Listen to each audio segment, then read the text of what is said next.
What's up guys, Okan here back at it with another video. Now, this week we're going to be talking about a new title by the name of Hogwarts Legacy, a game set in the Wizarding World, or the Harry Potter universe if you will. First things first, is being developed by Avalanche Software, and the story of this game is that you're a new student at Hogwarts who has the ability to manipulate ancient magic.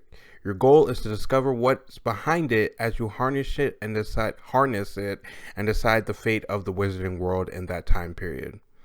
So, this was a state of play that took place I think last week actually, and I am a little behind on recording this, so my apologies, but I did want to get my thoughts out on this video, or on the state of play that I saw, just to see, what I could shed light on and what my opinions on this whole thing were. So just going to give you all a quick rundown of some of the things I saw and my favorite and most interesting things about it. But back to the video. This game comes, like, the timeline of the game is set way before the Harry Potter timeline, as it's set in the 1800s, so there won't really be any familiar faces for you to see as you play the game. But let's just go ahead and dive into let's just go through things and take it from the top. At the top of the game, you'll obviously get to choose your character, boy or girl, get to customize them to your liking, and then you'll be sorted into a house between Gryffindor, Ravenclaw, Hufflepuff, and Slytherin, and from there you'll go on to your dorm, meet your dorm mates, and I'm assuming that's how things pick up, but we can move on from there, because that seems like just the intro of the game. So, you're a student, so you'll be taking classes, and I'm not exactly sure how the schooling system plays into things, but you'll have a handful of courses to take, and I guess as you go through them, you'll pick up new skills and abilities to use on your adventures. And I think it's not the first time a game's done that, and I'm probably going to say that a lot in this video, because a lot of the things I saw in this game so far in this preview are just that it's not necessarily original, but they're making it kind of unique to this type of game, with it being a Harry Potter game, or a Wizarding World game. If I don't know, I'll call it a Harry Potter game because that's where it all started for me. But that's just me. But I do think the school system will be an interesting component if they pull it off successfully. So next up, gameplay was shown off through the whole showcase, and I gotta say, it looks good to me for the most part. It's not exactly screaming next gen in terms of graphics, but it looks like it'll still get the job done for sure. Now, the combat looked fast paced and full of action, and I was a fan of that. You have a wand, naturally, and you're playing and casting spells as you fight. And it looks like there's a lot of spells for you to learn throughout this whole thing. Like, there's fire spells, there's like levitation spells. I'm pretty sure there's a different enchantment spells and all these different things for you to learn.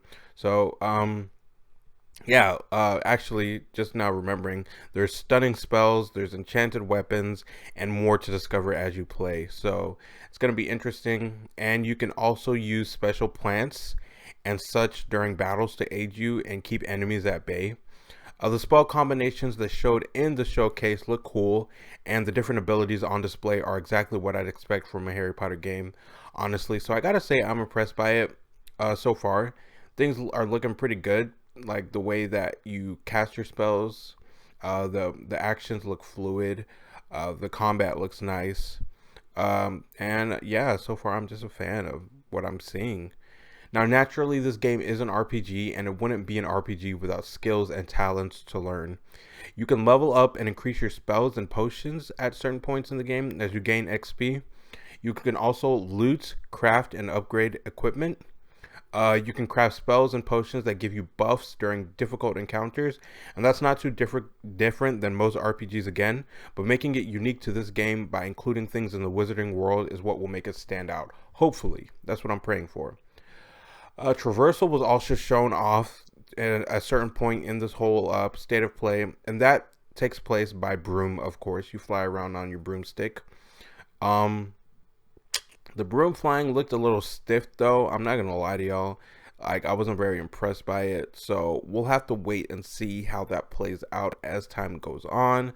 But I have to say, it didn't look very cool or very stylish or just fluid in any way to me. But like I said, we'll just have to wait and see if they improve on it or if it looks better.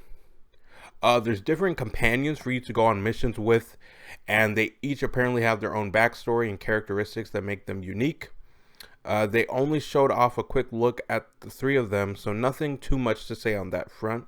But like you're seeing right here in the clip, there is a companion that you travel along with, and you know, that's typical RPG stuff. You know, you get companions at certain points, and it's gonna be cool to see what their buffs and abilities are and how they can help you and how you can build your team to benefit you on missions and whatnot.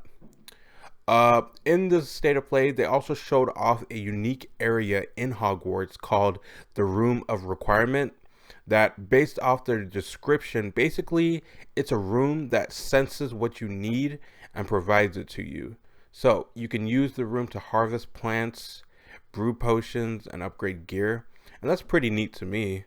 Having an area dedicated to helping the player with equipment is not reinventing the wheel again, but rather putting a fresh coat of paint on it by mixing in Harry Potter isms in the game. And I think that's pretty cool. So I'm excited to see how that plays into it, and how much what they mean really by it senses what you need, and in what way it does that, you know. I think I also understood that you can also build your own menagerie of fantastic beasts in a customizable space that looks like making your own little farm of sorts.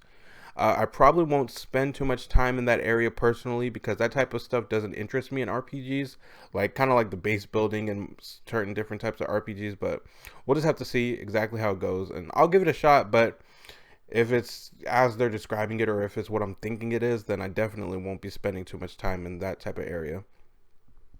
There's other areas to travel in the world to get the stuff you need for potions and other sorts of gear as well, but they did mention to be careful of enemies in the surrounding villages that you can either try to avoid or defeat in battle.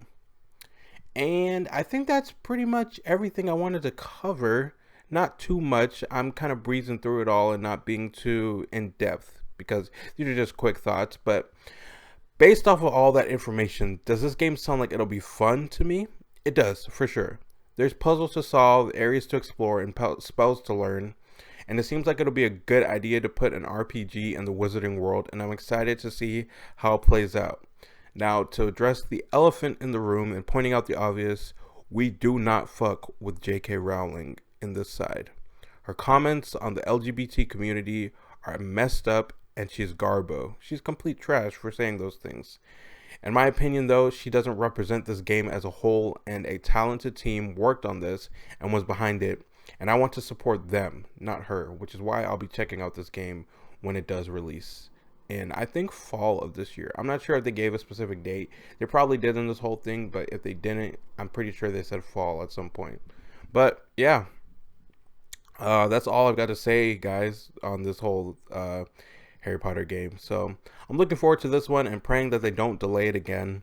Let me know in the comment section below what aspect of the game sounds the most interesting to you and what you're looking forward to this game. Is it the customization? Is it the room of requirement that you're seeing right here? Is it the menagerie of fantastic beasts? Is it the different spells? Just let me know in the comment section down below, or if you're even interested in the game at all. And thanks for the support. Thanks for watching, as always. I appreciate every single person that clicks like or that views one of these videos to the fullest. And yeah, if you did enjoy this vid, go ahead and like, subscribe, and stay tuned to see what type of content I take on next. Later. Bye.